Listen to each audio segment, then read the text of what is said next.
സുഹൃത്തുക്കളെ എല്ലാവർക്കും നമ്മുടെ മറ്റൊരു വീഡിയോയിലേക്ക് സ്വാഗതം. എന്താണ് ഞാൻ പറയാൻ വന്നതെന്നുള്ളത് നിങ്ങൾ കണ്ടു കാണുമല്ലേ? ആസിഫ് അലിയെ പറ്റിയും പിഷാരടിയെ പറ്റിയും ലക്ഷ്മി പ്രിയയെ പറ്റിയും ലക്ഷ്മി നായരെ പറ്റിയും ഒക്കെയാണ് പറയാൻ വന്നിരിക്കുന്നത്. എന്താണ് സംഭവം എന്ന് ചോദിച്ചു കഴിഞ്ഞാൽ 2020 എന്ന് പറയുന്ന ഒരു പാർട്ടി NDA അല്ലെങ്കിൽ BJP ഒക്കെ രംഗത്തേക്ക് കൊണ്ടുവരികയുണ്ടായി. ഈ 2020 എന്ന് പറഞ്ഞാൽ ഞാൻ ആദ്യം വിചാരിച്ച ആയിരുന്നു. പിന്നീട് ബിഗ് ബോസ് പോലെയുള്ള ഒരു പരിപാടിയായിട്ടാണെന്നാണ് എനിക്ക് പിന്നീട് മനസ്സിലായത്. ഒരു പാർട്ടി അല്ല, ഒരു ബിഗ് ബോസ് പോലെയുള്ള എന്തോ ഒരു സംഭവം.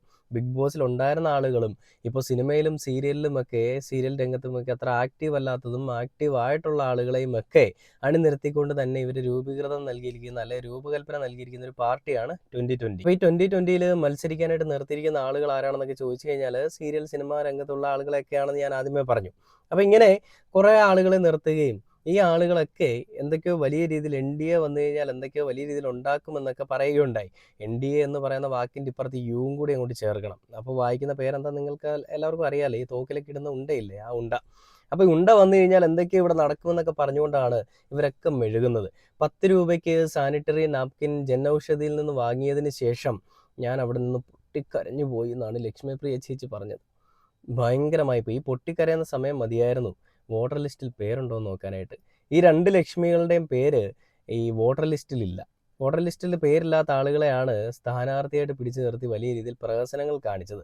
ഇവരുടെ കുറച്ചൊരു ഹൈപ്പ് കിട്ടുമെന്ന് അറിയാവുന്നത് കൊണ്ട് തന്നെ ആയിരിക്കണം ഇവന്മാർ ഈ കളി കളിച്ചത്. അല്ലെങ്കിൽ ഇവന്മാർക്കറിയില്ല വോട്ടർ ലിസ്റ്റിൽ പേരുണ്ടോ ഇല്ലയോ എന്നുള്ളത്. ഇങ്ങനെ ഈ പറയുന്ന സ്ഥാനാർത്ഥിത്വം ചേർക്കാൻ പോകുമ്പോൾ എല്ലാം അറിഞ്ഞിരുന്നിട്ട് തന്നെ ഇവരെ മണ്ടന്മാരാക്കാൻ വേണ്ടിയിട്ട് ചേർക്കുകയും ഇവരത് കേട്ടപ്പോൾ തന്നെ സ്ഥാനമോഹങ്ങളൊക്കെ വിചാരിച്ചുകൊണ്ട് ഒരു സെലിബ്രിറ്റി ആയിട്ട് എനിക്കിനി ഇരുന്നങ്ങോട്ട് തിളങ്ങണ്ട, അല്ലെങ്കിൽ എനിക്കൊരു സെലിബ്രിറ്റി അതിനപ്പുറം പ്ലസ് ഒരു രാഷ്ട്രീയ നേതാവ് എന്നുള്ള രീതിയിൽ അങ്ങോട്ട് തിളങ്ങാം എന്നൊക്കെ വിചാരിച്ചുകൊണ്ട് രംഗത്തേക്ക് വരാൻ വിചാരിച്ചതാണ്. പക്ഷേ വിടരും മുൻപേ കൊഴിഞ്ഞുപോയ പൂവിതളുകൾ അല്ലെ ദളങ്ങളൊക്കെയാണ് ഈ 2 ലക്ഷ്മിമാരും.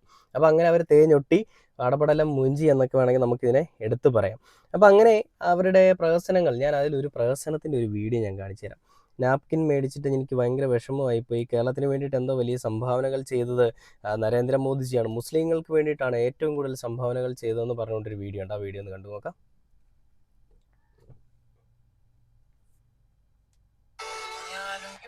മുസ്ലിംസിനാണ് ഏറ്റവും കൂടുതൽ നരേന്ദ്രമോദി സർക്കാരിനെ കൊണ്ട് പ്രയോജനങ്ങൾ ഉണ്ടായിട്ടുള്ളത്. എല്ലാ മുസ്ലിം അയ്യോ അമ്മമാരും നരേന്ദ്രമോദിജിക്ക് വേണ്ടിയിട്ട് വർക്ക് ചെയ്യുന്നതാണ്. മുത്തലാഖ് നിരോധനമാണെങ്കിലും അതുപോലെയുള്ള ഓരോ സ്വത്തിന്റെ കാര്യങ്ങളാണെങ്കിലും പെൺമക്കളുടെ സ്വത്തവകാശം ഇതുപോലുള്ള ഓരോ കാര്യങ്ങളിലും ബില്ല് കൊണ്ടുവന്നിട്ടുള്ളത് അദ്ദേഹം തന്നെയാണ്.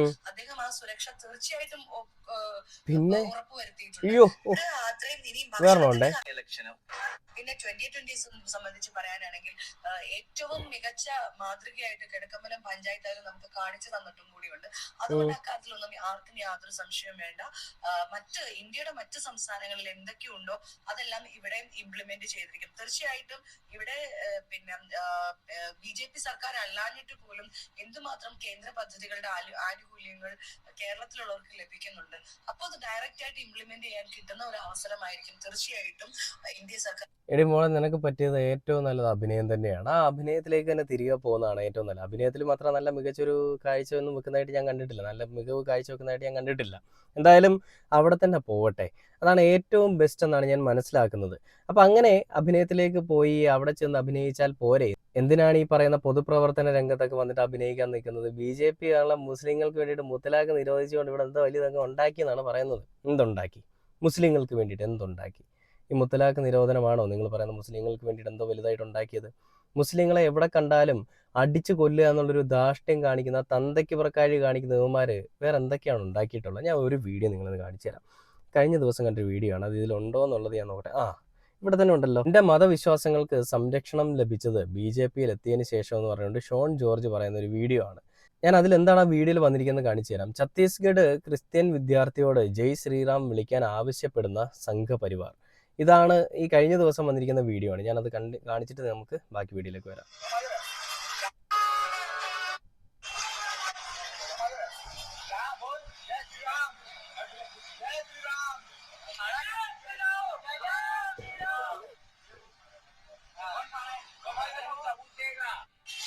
ജയ് ജയ് ജയ് ജയ്.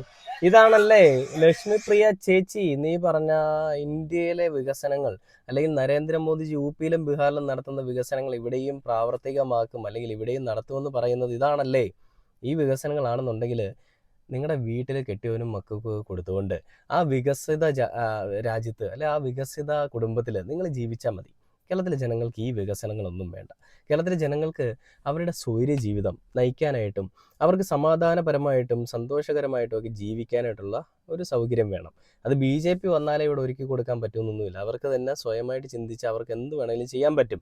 ഇനി BJPയോ മറ്റുള്ള സംഘപരിവാറോ ഏത് അണ്ണന്മാർ വന്നാലും ഇവിടെ ഒന്നും പ്രത്യേകിച്ച് നടക്കാൻ പോകുന്നില്ല എന്ന് ഞാൻ എടുത്തു പറയുകയാണ്. ഇപ്പോൾ ഇടതുപക്ഷം ഉണ്ടെന്ന് പറഞ്ഞുകൊണ്ട് ഇടതുപക്ഷം ആരുടെയും സ്വാതന്ത്ര്യത്തിലോ അവരുടെ ഒന്നും അഭിപ്രായങ്ങളിലോ കയറി ഇടപെടാറില്ല. അതാണ് ഇടതുപക്ഷത്തിൻ്റെ ഒരു പ്രത്യേകത. വലതുപക്ഷമാണെങ്കിലും അങ്ങനെ തന്നെയാണ്. എന്നാൽ BJP എന്താ ചെയ്യുന്നത്? അവരുടെ സ്വൈര്യ ജീവിതം ഇല്ലാതാക്കണം. മര്യാദയ്ക്ക് മറ്റുള്ള മതവിഭാഗത്തിൽപ്പെട്ട ആളുകൾ ജീവിക്കാൻ പാടില്ല. ഇത്രയും നാളും ക്രിസ്ത്യാനികൾക്കും മുസ്ലിങ്ങൾക്കുമൊക്കെ ഇടതുപക്ഷവും വലതുപക്ഷവും ഒക്കെ കൊടുത്തിട്ടുള്ള പിന്തുണ ഇനി ഞങ്ങൾ വന്നു കഴിഞ്ഞാൽ കൊടുക്കില്ല എന്നുള്ളൊരു ചിന്താഗതി, ആ ചിന്താഗതി അല്ലെ ആ ഒരു വാശിയാണ് ഇവന്മാരെ മത്സരിക്കാനായിട്ട് മുന്നിലേക്ക് നിർത്തുന്നത്. അപ്പോൾ ഇങ്ങനെ ലക്ഷ്മിമാരെല്ലാം കൂടി രംഗത്തേക്ക് വന്നു, അടപടലം മൂഞ്ചി തിരിച്ചു പോകുന്നൊരവസ്ഥ കണ്ടു. ഇതിൽ ആസിഫ് അലിയുടെ ഒരു വാർത്ത ഞാൻ കാണാനിടയുണ്ട്. ആസിഫ് അലി പറഞ്ഞത് പിഷാരടി, ഞാൻ രാഷ്ട്രീയം നോക്കിയല്ല പിഷാരടിയുടെ ഒപ്പം നിൽക്കുന്നത്, പിഷാരടിയുടെ കഴിവ് കണ്ടിട്ടാണ്. ഞാൻ അതുകൊണ്ട് പ്രചാരണത്തിന് വേണ്ടിയിട്ട് പിഷാരടി വിളിച്ചാൽ ഞാനും പോകുമെന്നാണ് ആസിഫ് അലി പറഞ്ഞത്. ആ ഒരു വീഡിയോ കാണിച്ചു തരാം. സാധാരണ പെരുന്നാൾ ആഘോഷം തൊടുപുഴ വീട്ടിലായിരുന്നു. ഇപ്രാവശ്യം ഒരുപാട് കാരണങ്ങളുണ്ട്.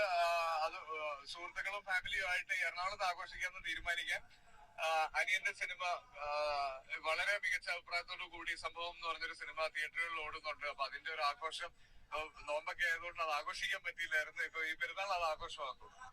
എനിക്ക് കഴിവിൽ വിശ്വാസമുള്ളവർക്ക് വേണ്ടി പ്രചാരണത്തിന് പോകാറുണ്ട്. ഈ പ്രാവശ്യം അത് തന്നെയായിരിക്കും. സുഹൃത്തുക്കളും പരിചയമുള്ളവരുമായി ഒരുപാട് പേര് നിൽക്കുന്നുണ്ട്. പിഷാരടി പ്രിയപ്പെട്ട ഒരു സുഹൃത്തു കൂടിയാണ്. അദ്ദേഹത്തിന്റെ കഴിവിൽ എനിക്ക് വിശ്വാസമുണ്ട്.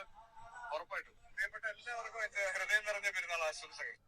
കണ്ടില്ലേ, ആസിഫ് അലി പറഞ്ഞത് കഴിവിൽ വിശ്വാസമുണ്ട് എനിക്ക്, അതുകൊണ്ട് തന്നെ അവർ വിളിച്ചു കഴിഞ്ഞാൽ ഞാൻ പോയിരിക്കും. അത് ഏത് പാർട്ടി ആയിക്കോട്ടെ, അത് ഒരു പാർട്ടി ഇന്ന പാർട്ടി ആ പാർട്ടി എന്നൊന്നുമില്ല, ഏത് പാർട്ടി ആയിക്കോട്ടെ അവരെന്നെ വിളിച്ചാൽ ഞാൻ അവരോടൊപ്പം പ്രചാരണത്തിനായിട്ട് പോയിരിക്കും എന്ന് തന്നെയാണ് ആസിഫ് അലി പറഞ്ഞിരിക്കുന്നത്.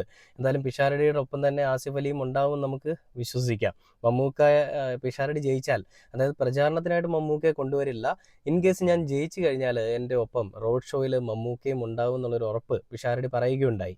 ആ ഒരു കാര്യത്തിലും പല രീതിയിലും പല വ്യാഖ്യാനങ്ങളുമായിട്ട് പല ആളുകളും പല സ്ഥലങ്ങളിൽ നിന്നും വരുന്നൊരു കാഴ്ച നമ്മൾ കണ്ടു. ഞാൻ ഓൾറെഡി പറഞ്ഞു, മമ്മൂക്കയെ പറ്റി അങ്ങനത്തെ വാർത്ത വന്നു കഴിഞ്ഞാൽ അതിൽ വിരളി കൊള്ളാൻ പോകുന്ന അല്ലെങ്കിൽ അതിൽ ഭ്രാന്ത് പിടിക്കാൻ പോകുന്ന ഒരു കൂട്ടം ആളുകളുള്ളൊരു സ്ഥലമാണ് നമ്മുടെ കേരളം, അല്ലെങ്കിൽ നമ്മുടെ മറ്റുള്ള സംസ്ഥാനങ്ങൾ നോക്കാം. അപ്പോൾ അങ്ങനെ വിരളി പിടിച്ച ഒരു കൂട്ടം ആളുകൾ അതിനെതിരെ മെഴുകിക്കൊണ്ട് ഈ ശാരദക്കുട്ടി എന്നൊക്കെ പറയുന്നൊരു സാധനമൊക്കെ രംഗത്തേക്ക് വരുന്നൊരു കാഴ്ചയൊക്കെ നമ്മൾ കണ്ടായിരുന്നു. അപ്പോൾ ഇതിൽ ആസിഫ് അലിയുടെ നിലപാട് ആസിഫ് അലി വ്യക്തമാക്കി. അയാൾക്കൊരു പാർട്ടിയില്ല, പക്ഷേ നല്ല കാര്യങ്ങൾ ചെയ്യുന്ന ആളുകൾക്കൊപ്പം ഞാൻ ഉണ്ടാവും. അത് മുസ്ലിങ്ങളെ അടിച്ചമർത്താൻ ശ്രമിക്കുന്ന ആളുകളാണെങ്കിൽ അവർക്കൊപ്പം ഉണ്ടാവില്ല എന്നുള്ളതും അവിടെ എടുത്ത് പറയാതെ തന്നെ പറയുന്നുണ്ട്. എന്തായാലും നല്ലത് ചെയ്യുന്ന ആളുകളെ എന്നും പിന്തുണച്ചുകൊണ്ട് തന്നെ എല്ലാ കാലത്തും നമ്മൾ വോട്ട് ചെയ്തിട്ടുള്ളത് പോലെ തന്നെ നടക്കട്ടെ. സംഘികൾക്ക് വേണ്ടിയിട്ട് അഹോരാത്രം പണിയെടുക്കുന്ന ആളുകൾ ഒരു സൈഡിലേക്ക് മാറി നിൽക്കുക, കമ്മികൾക്ക് വേണ്ടിയിട്ട് പണിയെടുക്കുന്നവരും കൊങ്ങികൾക്ക് വേണ്ടി പണിയെടുക്കുന്നവരും ഒക്കെ ഒരു സൈഡിലേക്ക് മാറി നിൽക്കുക. ജനങ്ങൾക്ക് നല്ലത് ഏതാണെന്ന് തോന്നിക്കഴിഞ്ഞാൽ അവരത് ചെയ്യും. 10 രൂപയുടെ നാപ്കിൻ വാങ്ങുന്നതിലെ അതിൽ ചേച്ചി പറഞ്ഞാൽ എനിക്കൊരു കാര്യം കൂടി പറയാനുണ്ട്. ഈ ജൻ ഔഷധി എന്ന് പറയുന്നത് പ്രധാനമന്ത്രിയുടെ യോജനയിൽ കൂടിയല്ല, പ്രധാനമന്ത്രി നൽകിയിരിക്കുന്ന ഒരു സംഭാവനയാണല്ലോ. അവിടെ നിന്ന് കിട്ടുന്ന മരുന്നുകളുടെ ക്വാളിറ്റി എങ്ങനെയാണ് നിങ്ങൾക്ക് അഷ്വർ ചെയ്യാൻ പറ്റുന്നത്? അപ്പം അങ്ങനെയുള്ളപ്പോൾ ഒരു 10 രൂപയുടെ നാപ്കിൻ വാങ്ങിയിട്ട് അവർക്ക് എന്ത് സംരക്ഷണമാണ് കിട്ടിയിട്ടുള്ളത്? അത് നമ്മളൊന്ന് ചിന്തിക്കേണ്ടതാണ്.